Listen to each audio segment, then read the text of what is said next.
Hello and welcome back, my little recusants, to another episode of our Kingdom Hearts Final Mix 100% guide.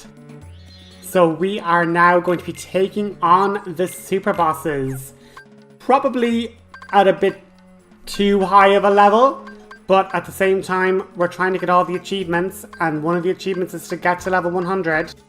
So, equipping all the abilities here, so loads of air combos, dodge rolls, MP Rage for sure, MP Haste, MP Gift on Goofy, Second Wind, Tornado, Second Chance, and all his MP Rages. So, don't equip Evolution actually, it's probably not the best for him.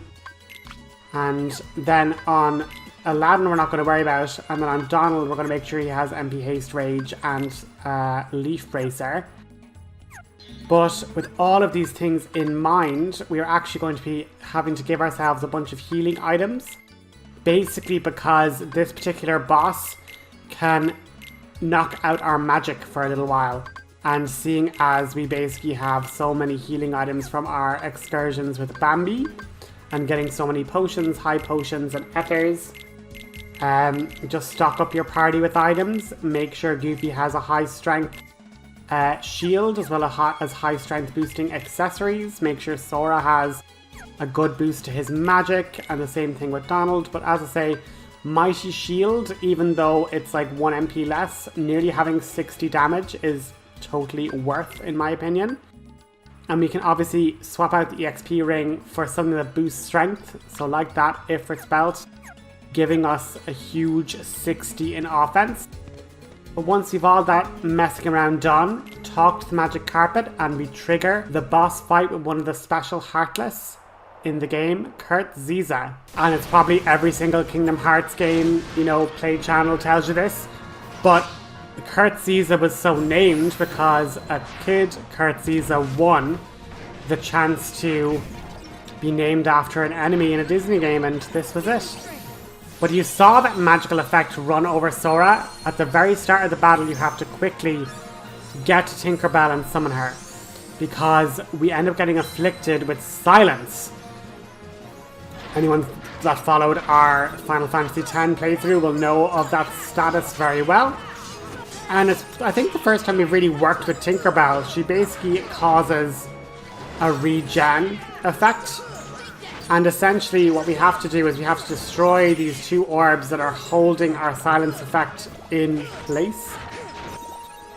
And so long as we are able to use Combo Master to do damage, we can then start into our attacks. And with Goofy's Tornado, watch how he just evaporates the HP bar, which is obviously amazing.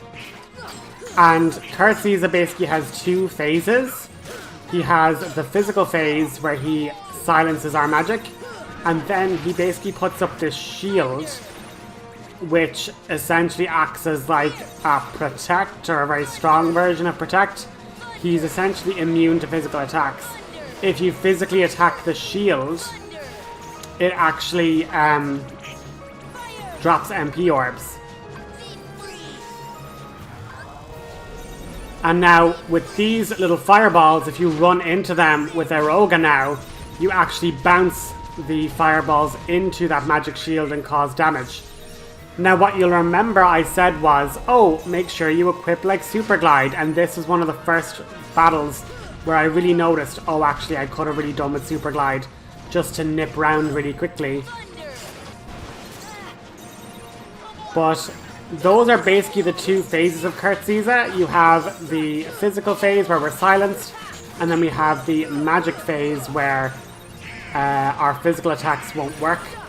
And unfortunately I was trying to get on an Eroga, but that didn't work. But watch, Tinkerbell heals so much HP because we have such high MP and summoning power that her passive regen just deals massive damage. But unfortunately, in the second phase 1, Goofy, he's learned your technique. He starts into this like tornado of his own. And you can basically jump to avoid the horizontal one and dodge roll to the side to avoid the kind of vertical spinning one. And you're lucky enough to get a bunch of handy items, like mega potions and stuff, which we're obviously going to use in future boss fights.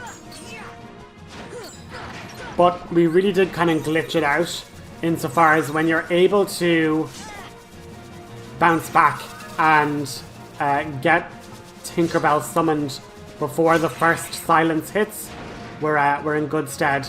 But as I said before, the what you call it, Super Glide would have been great there just to get around the desert that bit quicker. But look, we can dodge roll around quick enough. And with that, we're going to have our first super boss done and dusted. We get strength boost for our troubles and an extra tech boost, as well as a really cool ability, Zantetsuken, and an Ansem report. As well as obviously logging Kurt Ziza into Jiminy's journal, which we need for another achievement to encounter all enemies. And we get a separate achievement all to ourselves, the Blade of the Sands, for defeating Kurt Ziza in the desert. So, Super Boss 1, done.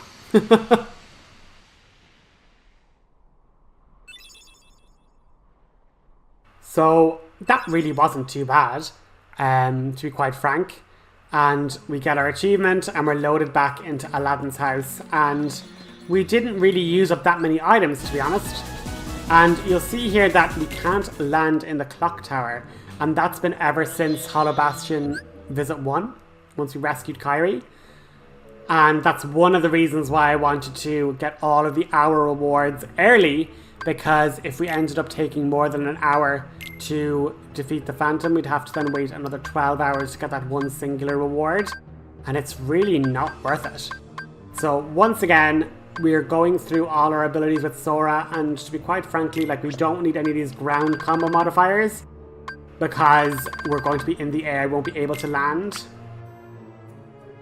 And I'm equipping tech boosts for a future boss fight later on in the video, because at first I was like, oh, I'll just make sure that I get, you know, this one boss done, and then all of a sudden I got like loads of them done. So this fight, I've equipped everyone with ethers, and you have to have Peter Pan in your party. But MP gift is essential, so you want to go through both Goofy's and Peter Pan's ability list and get rid of any ability that consumes their MP, because Goofy is solely going to be using MP gift, and Peter Pan is going to just be holding a ton of Mega Ethers, so he'll be able to heal everybody's MP up to full. And if you wanted, since Donald isn't going to actually be in the party, and this actually could have been a lot more clever, I'm only thinking of it now, in post, but you could actually give Goofy a lot of the 2 MP boosting accessories to give him a huge stockpile of MP to allow him to use MP gift way more. That actually probably would be an even better strat. But luckily, we have so much MP anyway that, you know, we're actually grand. But as you can see, the Omega arts would have probably been amazing, and the Royal Crown, you know, we could have actually given him probably plus 8 MP, so given him nearly 13 MP as well, so that could have totally been a good shout. But look at, we didn't. So once you've gotten rid of all their abilities on both characters, you're going to put Peter Pan in your party and fly over to the clock tower. Now, I'm not sure if this is true or not, but I've noticed that when Goofy and Donald or when Goofy and Peter Pan are in the party... Sorry, I should preface this by actually talking about what this boss does. This boss can only be damaged by whatever colour heart is underneath his cloak. It goes from red, blue, yellow and white. But the first thing you really have to do is, because he's now charging up this special attack, and you need to cast Stop on the clock tower to negate his casting of Doom. And now basically he will generate a heart with various colours. White is physical attacks, red means you have to hit it with fire, and yellow means you have to hit it with thunder, and blue means you have to hit it with blizzard. And you're basically flying around, putting Eroga on yourselves, and what I'm basically saying is that I'm not sure if this is a feature or not, but it seems like he generates a lot more physical bubbles when there's no Donald in the party. But this is essentially all you have to do. It's not overly difficult, but you just have to periodically cast Stop on the clock tower so Doom doesn't actually take effect. And so long as we have our ethers and we can use MP Gift, we will never run out of MP. And just keep Eroga on yourself, just because he can actually do a lot of damage when you are hit by him. So when you see him do this and he shoots out a projectile, the projectile beelines to you anyway, and if it hits the clock tower, it won't do any damage. But since you also have Eroga, it'll actually be completely nullified by Eroga's buff. But every kind of couple of rounds, just zoom by the clock face and cast Stop on it. It stays stopped for a minute, and I am probably doing it way more frequently than a minute, but I would rather just be on top of it. And there you see, we have our Mega Ethers and Ethers just giving us tons of MP all the time. And that's with the casting Safety Net Erogas. But yeah, you'll see there that it looks like way more white hearts appear, which are hearts to do physical attacks. And maybe that's because Peter Pan and Goofy are here, and the Heartless AI is like, oh well, there is no Donald to cast magic at me, so I will just generate more white bubbles. So like that, you saw like 3 in a row. And because we have Firaga, Thundaga, Blizzaga, like we actually get a really good amount of damage off from these. And yeah, the whole trick is just to be at such a distance that you're probably not going to get hit. Because look at that, like that's basically a 2-hit KO if Sora doesn't have second chance. So make sure you're keeping a rogue on yourself, especially if you don't have that high of a defense. And just keep an eye on what magic he is using. And like that, if you're able to just quickly navigate to the menu, it's all really good. And there we have a Mega Ether, so Goofy has enough MP now for MP Gift, so he's not using as much Ethers. But yeah, in hindsight, you definitely want to give Goofy actually all the MP boosting accessories just so he has more uses of MP Gift.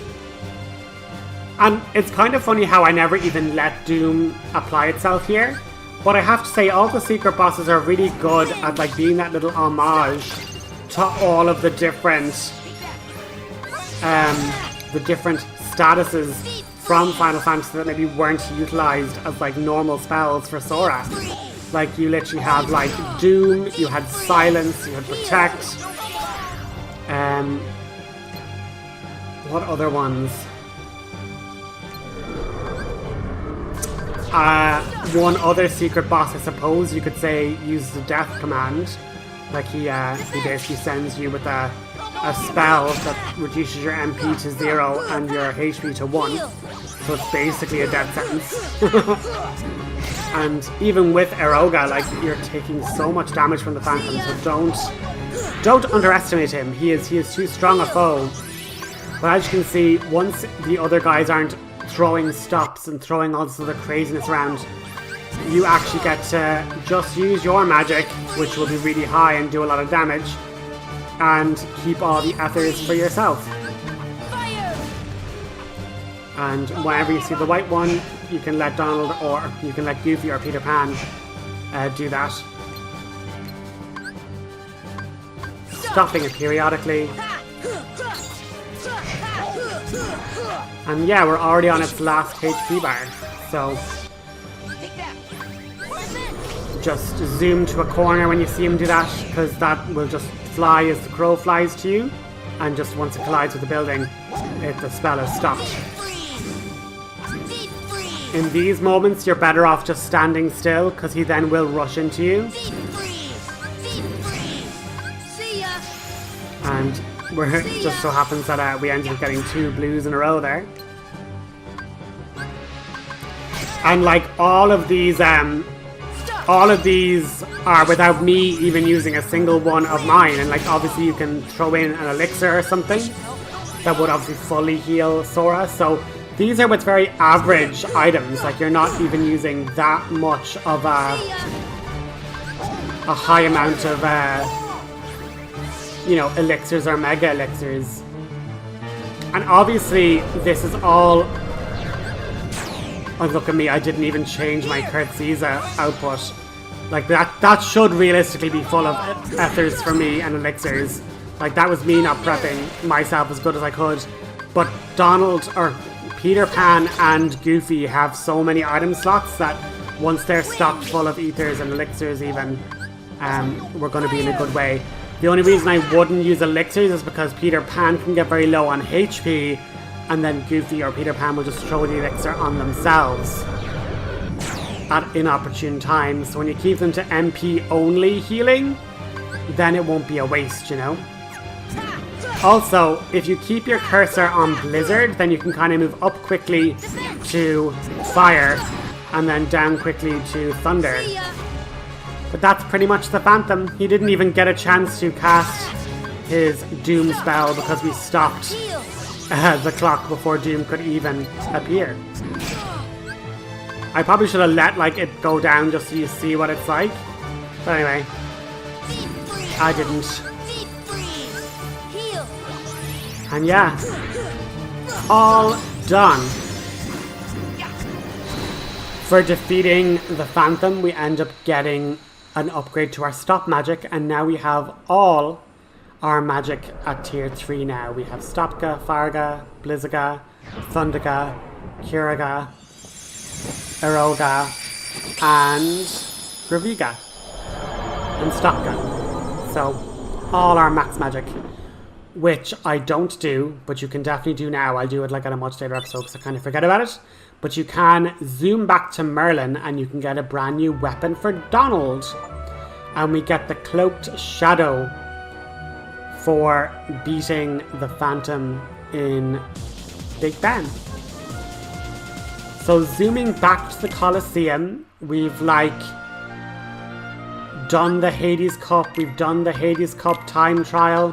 I then remember, oh yeah, Super Glide, would love to do that actually.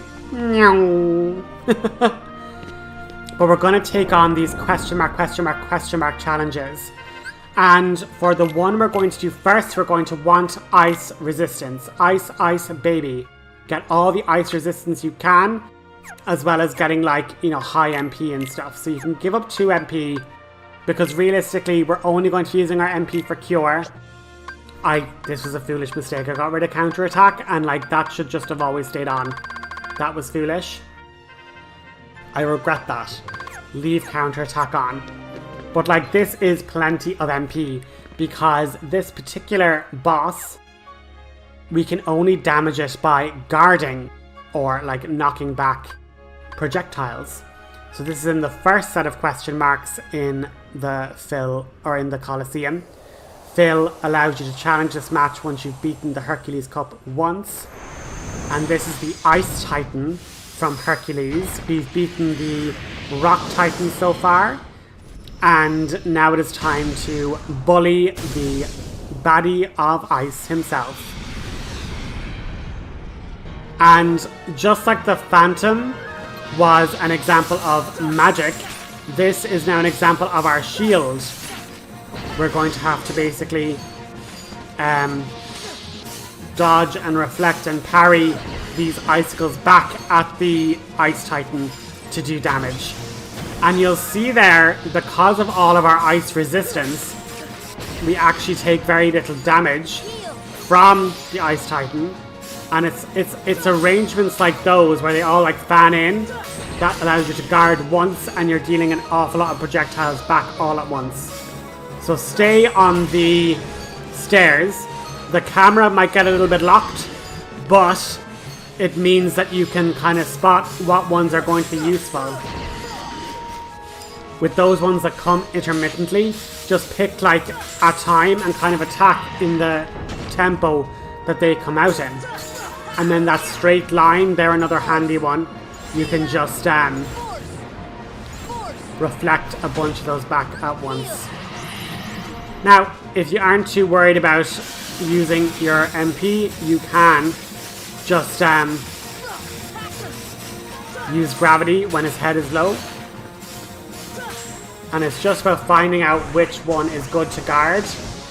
And then he also throws in these little ice boulders for at the end of when he sends out a big amount. And you're getting a good amount of tech points, so equip all the tech boosts you can for a nice boost of experience. So reflect and then dodge roll. So yeah, just bob and weave, guard a bunch, reflect them back with guard, dodge roll a good bit.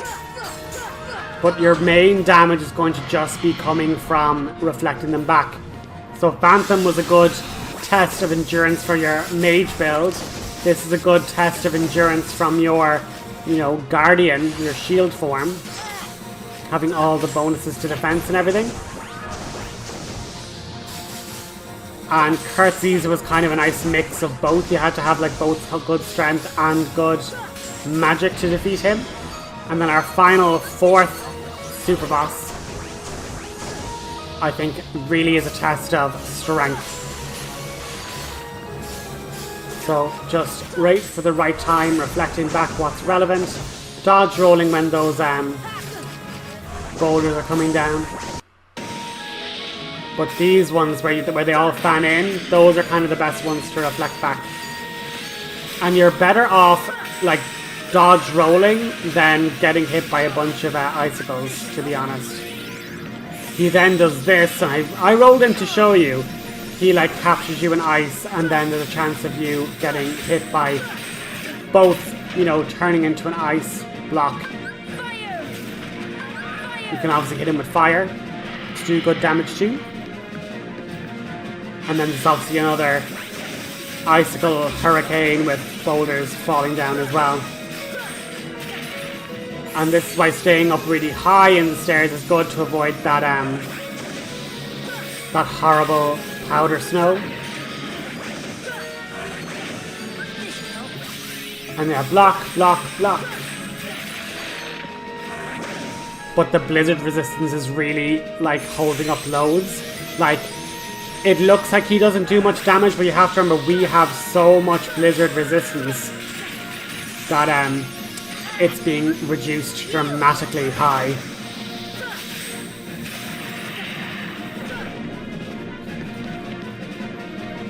And yeah, just a little love tap with the Keyblade and then zoom back.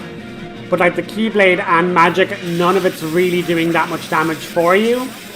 You have to just be reflecting back all these little icicles. But once we get this boss done, we actually get one of our best magic-based Keyblades in the game, Diamond Dust, giving us an incredible +3 boost to our MP, the most MP boost we're going to get from any Keyblade in the game. So, A to the amazing, we love it, and we've defeated yet another secret boss. The final secret boss then is going to test our physical strength, so I'm going to have to abandon our magic build, even though we've gotten the best magic Keyblade in the game. We're going to have to set it aside just so we can beat one of Final Fantasy VII's biggest baddies going, Sephiroth himself. We get the amazing music. We get an achievement for beating the Ice Titan. And with a nice rejig of all our bits and pieces, we're going to equip Divine Rose. We're going to equip the ribbon.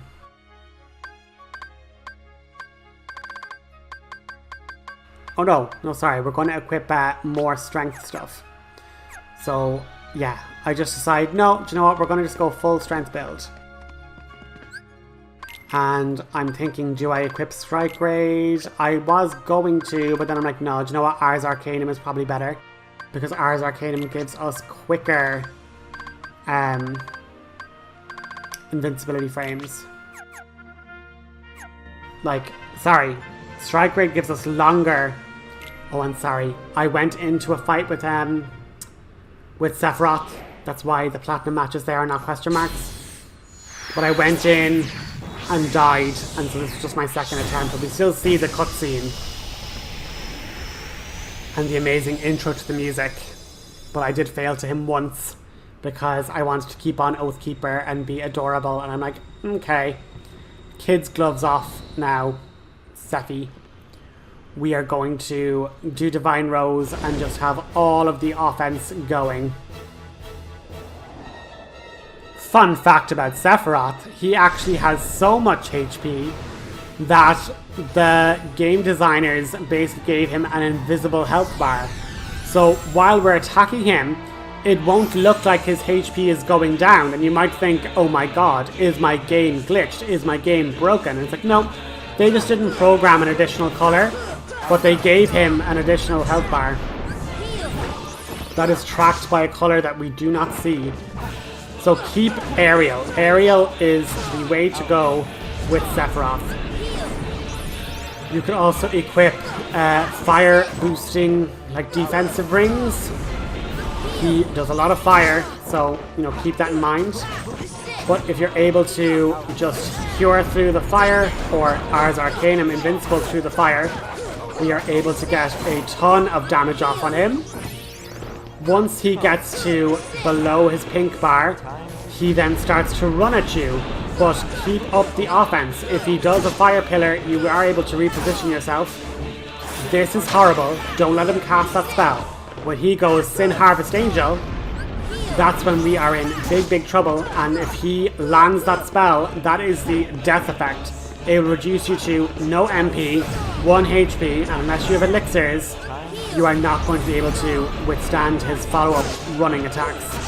Because he is running now, he has gotten all of the speed boosts, he has boosts of haste on or something crazy like that. Obviously if you had longer combo plus modifiers, you would do longer combos. And this is now one of his ultimate moves, like Octoslash I think it is. And if I had counter-attack, I could have been guarding and having the chance of counter-attack. He now gets even more crazy powerful. He summons dark orbs everywhere. He's now doing meteor. He just doesn't stop. But it's kind of because we're dealing so much damage that we're kind of skipping through many a phase. But you can just dodge roll in and out. But my line of thinking is, well, super glide away. And once you've MP Rage, at least you're getting a good bit of damage and MP back. But you have to be so careful with him teleporting. Lock on again, and just make sure you're near to him in case he's going to do that Sin Harvest Angel baloney. But just keep on the pressure. Do not let up. Don't equip Ripple Drive actually, because that's too long of a combo finisher. It'll leave you just in trouble. But just keep to the air, keep jumping and attacking with Combo Master. And when you get moments like that where he's like, come, you can just punish him with an Ars Arcanum or punish him with a couple of attacks. But that's Sephiroth done. We get a really cool Keyblade that I never use, but I might use it in an after credits special or something. But we get a one-winged Angel Keyblade. Really long length, really average strength, but really high critical damage.